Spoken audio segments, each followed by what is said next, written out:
Jadi memang saya cerita sedikit tentang Pak Cip ini yang mungkin tidak diketahui banyak kader. Tadi kalau disinggung mulai Pak Kader tadi, Pak Adi tentang kesetiaan beliau terhadap Bu Mega, sebenarnya ada sebuah cerita. Kenapa sih beliau itu kok tertarik dengan politik? Kok akhirnya kesetiaannya diletakkan pada Bung Karno dan keturunan? Itu karena waktu beliau kecil, rumahnya itu di Trenggalek, Desa Pucanganak, Kecamatan Tugu, di pinggir jalan, putrane Mbah Cari, jalan antara Trenggalek Ponorogo. Suatu saat Bung Karno itu lewat depan rumah. Jadi kalau Bung Karno dari dulu itu kalau lewat depan rumah mobilnya tidak pernah terus tertutup, dikawal kayak begitu. Jadi terbuka dan semua rakyat itu ada di pinggir jalan untuk menyambut beliau. Termasuk Pak Cip ada di sana masih kecil. Begitu melihat Bung Karno lewat itulah ada ketetapan hati di hati beliau bahwa besok saya akan meneruskan perjuangan Bung Karno terjun dalam dunia politik. Kalau tidak bisa ngawal Bung Karno, yang ngawal putra-putri. Itu sudah tertanam sejak beliau kecil. Jadi makanya pasca era Orde Baru memang beliau agak berhenti dalam berpolitik karena waktu itu sejak pemilu 71, yang waktu pemilu 71 masih ada PNI, dikomandoi langsung Mas Guntur Soekarno Putra waktu itu. Kemudian Mas Guntur juga mundur dari panggung politik, tidak ada terah Soekarno pada PDI segi 5 waktu itu. Sehingga beliau juga tidak aktif di dunia politik.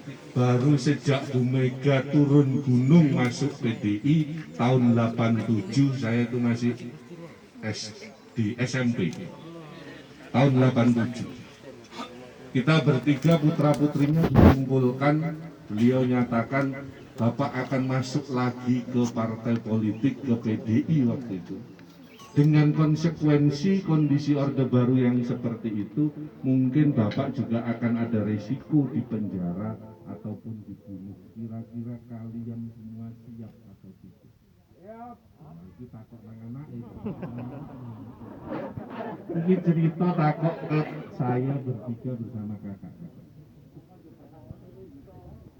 Jadi kita bertiga alhamdulillah waktu itu kompak menjawab siap. Dan saya sendiri yang itu paling kecil saya nyatakan bahwa saya sampai nyampaikan ke beliau, saya justru bangga kalau sampai Bapak jadi tahanan politik zaman Orde Baru. Itulah yang membuat beliau akhirnya terjun ke dunia politik all out, betul, karena semua keluarga juga mendukung.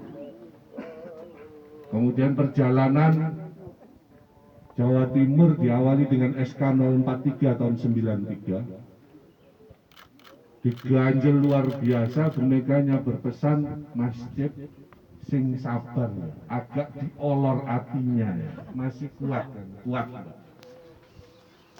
Jadi sejak 93 sampai akhirnya kejadian Kuda Tuli tahun 96, itu kalau di rumah Pakis, mungkin banyak yang tahu rumahnya Pak Cip itu Pandigiling. Pandigiling itu kantor dari dulu sebagai pusat pergerakan. Rumahnya di Pakis Tirtosari.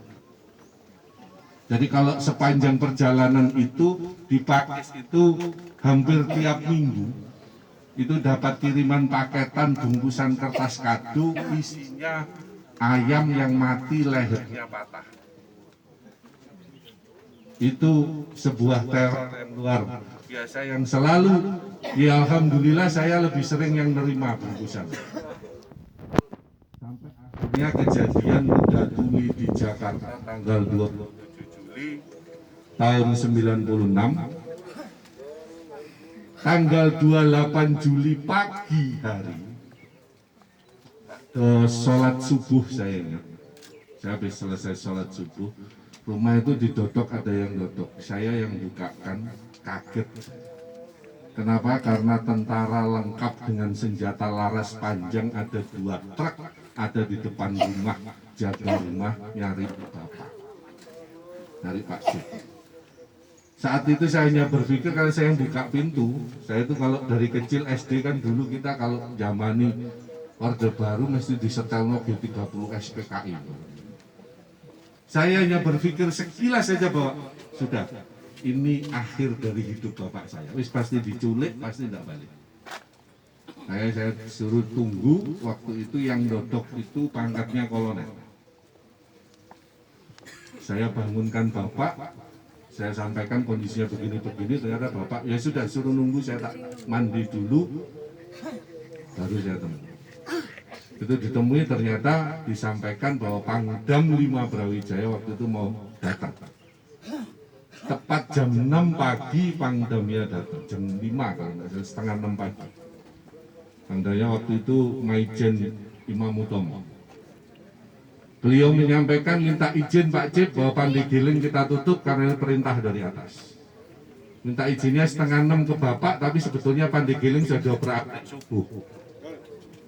Ya betul, karena saya ngalami sendiri. Nah ini cerita. Nah, itu kondisinya, tapi beliau tetap tegar. Ya alhamdulillah akhirnya zaman itu berubah. Satu pesan yang selalu saya ingat, saya itu justru tidak pernah dapat ilmu politik langsung diajari beliau. Walaupun saya ini anaknya. Nah justru kayak Pak Adi, Pak Kadar, itu yang sering diskusi. Kalau beliau sama anak, kalau saya ini nyuri-nyuri ilmu itu justru kalau beliau nerima tamu, saya itu ada di kamar di sebelah ruang tamu ikut dengarkan. Karena beliau tidak pernah ngajari langsung. Sekali saja wejangan beliau itu, saya ingat betul saat Pilkada 2010, Risma Bambang, kita ngusung sendirian, hanya modal 8 kursi, ditawur semua partai. Saya dipanggil ke Pak Kiswah. Bagaimana kondisinya? Pasukan solid, insya Allah menang. Saya sampaikan. Ya wis, pesan gumung siji. Yang namanya Panglima Perang itu, di medan perang sekalipun tombak itu menancap di kaki, jangan pernah kamu berpikir itu sakit, apalagi berteriak sakit. Ambil tombaknya dan pasukan gak kocar kacir. Itu saja pesan yang langsung pernah beliau sampaikan. Dan itu yang selalu saya pegang. Sehingga dalam kondisi apapun, kalau tadi disampaikan Pak Kadar, wis tadi Panglima di medan perang tidak ada demokrasi. Sebenarnya yang dimaksud itu bahwa di dalam sebuah medan pertempuran, kalau yang kita alami ini pertempuran politik, seorang pemimpin itu jangan pernah mengeluh di depan pasukannya, apalagi nangis di depan pasukannya. Buyar pasukannya. Apapun sakitnya kita harus tetap tegar, karena itu yang dilihat yang di belakang.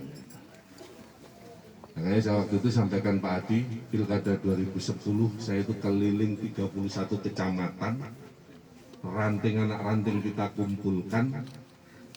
Hanya satu saja yang saya pinginkan, saya ingin menyebarkan keyakinan bahwa kita menang. Sekalipun kekuatan musuh waktu itu luar biasa. Dan alhamdulillah pasukan di bawah punya keyakinan menang, dan itu akhirnya yang terwujud. Kalau tidak salah pun nyuntuko yai kula ngaji nggih ngoten bahwa Tuhan itu akan memberikan jawaban atas doa kita hanya kepada mereka yang yakin sampai akhir bahwa doanya akan dikabulkan.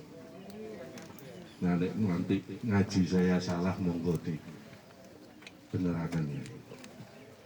Itu yang sedikit bisa saya sampaikan. Semoga PDI Perjuangan Kota Surabaya menghadapi Pilkada 2020 ini kembali membuktikan kesulitannya, kekuatannya, dan keyakinannya bahwa kita akan tetap merebut kemenangan buat PDI Perjuangan, buat Kota Surabaya dan warga Surabaya.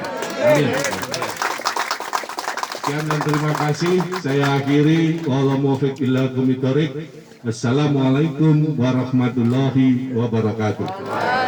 Merdeka! PDI Perjuangan! Mega! Terima kasih.